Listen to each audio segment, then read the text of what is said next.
Brazil, Argentina, কোন মুসলমানের বাচ্চা যদি তার কাছে প্রিয় হয়, এটা আল্লাহর কসম আমি বললাম, তোর ঈমানের সমস্যা, তোর ঈমানের সমস্যা, তোর ঈমানের সমস্যা, তোর মুসলমানিত্বের সমস্যা।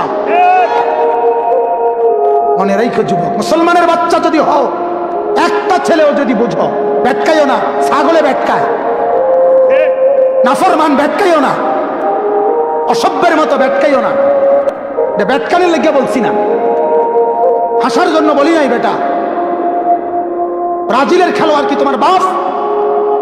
ব্রাজিলের সমস্ত খেলোয়াড় বেঈমান। বেঈমান কিনা? কথা বলেন না কেন? ব্রাজিলের খেলোয়াড় কাফের, আর্জেন্টিনার খেলোয়াড় কাফের। কাফের কেমনে মুসলমানের প্রিয় হয়? কোন মুসলমানের বাচ্চা কাফের নাম নিয়ে শিক্ষারে কেমনে? কথা বলেন না কেন?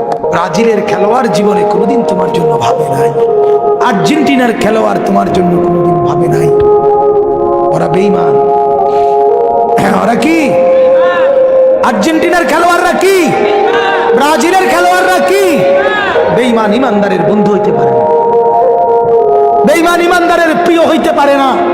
কোন ইমানদার যার কলিজার ভিতরে ঈমান আছে, সে বেঈমানের লাথির কারণে লাফ মারতে পারে না, ফাল মারতে পারে না।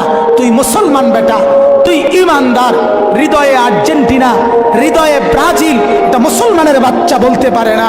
হৃদয়ে কাবা, হৃদয়ে মদিনা।